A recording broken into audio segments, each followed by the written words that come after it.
Is it hard to believe?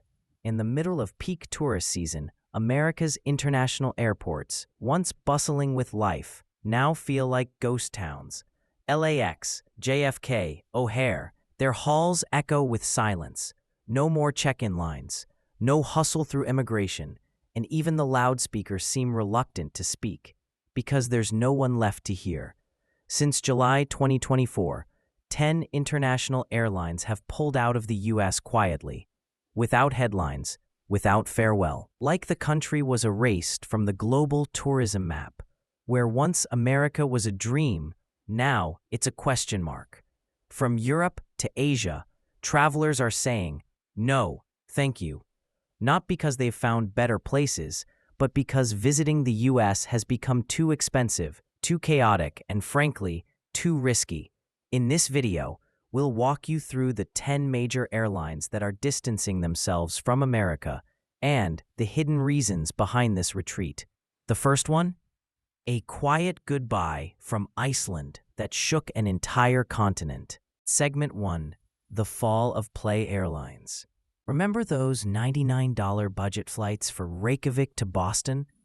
Play Airlines once made the U.S. feel like next-door neighbors to Europe's youth.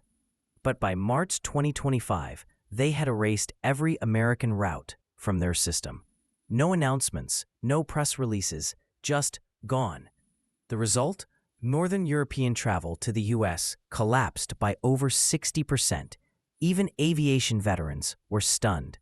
Why? The European Travel Commission's latest survey spells it out. 71% of Northern Europeans now choose Japan or Canada over the U.S. Their reasons: instability, hidden costs, and fear of poor emergency response. A tour operator in Reykjavik told Iceland's RÚV, "We used to send hundreds to New York every month. Now we recommend Tokyo, not because we hate America, but because we're afraid our customers will be shocked." Back in 2015, America topped the wish list for Northern Europeans. By 2025, visa applications from Iceland dropped 48%. Flights to South Korea and Canada doubled. The issue isn't about money. It's about losing trust, losing kindness, losing the feeling of being welcomed. Segment 2. Canada quietly walks away. Northern Europe was just the beginning. Because what's more painful than strangers walking away? Close friends doing the same. Canada, the neighbor that once filled Florida's beaches every winter, has begun stepping back. In 2025, Air Canada and WestJet cut over 40% of flights to U.S. cities like Orlando, Vegas, and New York. For the first time ever, Canadian domestic flights outnumber those to the U.S. The snowbird tours are melting away. Canadian bookings to the U.S. dropped 53%. Meanwhile, destinations like British Columbia and Nova Scotia are booming. One Ottawa mother told CBC, "We used to see the U.S. as our backyard. Now I'm scared to take my kids." Why? Because it's not just the prices, it's the feeling. A hotel in LA might charge $50 a night and then add $60 just for parking. You can get a full resort experience in Quebec for the same price, with breakfast, peace, and no sirens. Destination Canada now reports 69% of Canadians over 50 no longer consider the U.S. safe, and nearly half of former visitors don't plan to return anytime soon. A Toronto retiree summed it up. "We used to drive to Seattle every year. Now we won't even walk through." The impact? Canada once contributed over $22 billion annually to U.S. tourism. If that vanishes, states like Florida, Arizona, and Nevada will feel it first and hardest. But Canada won't say goodbye loudly. They'll just stop showing up. Segment 3. Lufthansa and Air France. Europe departs. If your closest neighbor walks away, what do your old allies think? Lufthansa and Air France, two icons of transatlantic travel, have now restructured their strategies. Starting early 2025, they slashed 30 to 45% of U.S.-bound flights. Key routes like Chicago, Atlanta, and Houston have been sidelined. Meanwhile, routes to Tokyo, Delhi, and Seoul doubled. A Lufthansa executive said it clearly: "We're flying toward the future." And that future isn't in America. This marks a major shift. For the first time since World War II, top European airlines are prioritizing Asia over the US. Why?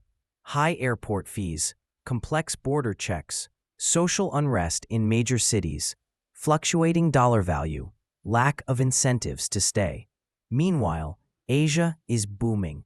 Supportive policies, cheaper ops, and a thriving middle class. IATA reports a 24% drop in EU-US passengers last year, while Europe-Asia traffic hit a 14-year high. And pilots feel it too. One Air France captain admitted, "I once dreamed of flying Parisians to New York. Now I'd rather fly to Seoul. No protests, no fear, no chaos." When flying to America feels more like a risk than a reward, airlines pivot. Quietly but firmly. Segment 4. Australia says goodbye with Jetstar. Even across oceans, the sentiment is the same. Jetstar, Australia's top budget airline, announced a complete withdrawal from all U.S. routes in 2025, including Los Angeles and Honolulu. Their Sydney-LA route used to symbolize east-west connection. Now, it's gone. Australian tourists, once fiercely loyal to the U.S. West Coast, have dropped off by 67% in just 18 months. Instead, they're heading to Japan, South Korea, and Vietnam. Jetstar's CEO laid it bare. Landing costs are up 38%. Visas are a nightmare. Our customers don't want to buy trouble. Elderly travelers report feeling unwelcome. No language support. Sky-high emergency care costs. A shocking 84% of older Australians say they won't return to the US. They don't complain, they just vanish. And by the time America realizes they're gone, it might be too late. Segment 5. America abandons itself. JetBlue and United withdraw. What happens when even American airlines give up on America? JetBlue recently shut down service to 15 U.S. airports, including cities like Syracuse, Kansas City, and Fresno. In states like Maine and Kentucky, residents now drive 4 to 6 hours just to catch a flight. United Airlines, worse. In 2025, they axed over 1,200 monthly flights, abandoning cities across Iowa, Missouri, Nebraska, and Wisconsin. These weren't new routes. Some had run for over 40 years. Springfield, Illinois, Lincoln's home, is losing all United service. Fargo, North Dakota too. "We're focusing on major cities," United says. Translation: Heartland America isn't worth it anymore. When the center loses its wings, lives stall. Seniors miss checkups, students miss college, entrepreneurs lose markets, and America fragments. Not because of walls, but because bridges are falling apart. Segment 6. The final lifelines. Contour and Silver cut off small towns. Finally, the last thread snaps. Contour and Silver Airways, tiny carriers serving rural America, have now cut off over 28 towns. From Appalachia to the Florida Panhandle, these flights were lifelines. One flight a day. One chance to reach a hospital, university, or job. Now gone. Why? Government subsidy cuts, low profits, high operating costs, and no one willing to take the loss. Missouri, Tennessee, Kentucky, many towns now face 6-hour drives to the nearest airport. No school, no health care, no escape. The skies are open, but there are no planes, no routes, no connection, and that's not just a transportation problem. That's a national tragedy. Closing the vanishing nap. From Iceland's Play Airlines to Australia's Jetstar, from Canada to Kentucky, the story is the same. They didn't just stop flying. They stopped believing in America. This isn't just a decline in tourism. It's a collapse of trust, of identity, of what America used to mean to the world and to itself. A father misses his daughter's graduation. A couple cancels their trip. A teacher can't access treatment. These aren't numbers in a chart. They're the heartbeat of a nation losing its pulse.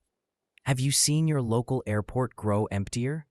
Have you lost a route you used to love? Please share your story below, because every voice matters.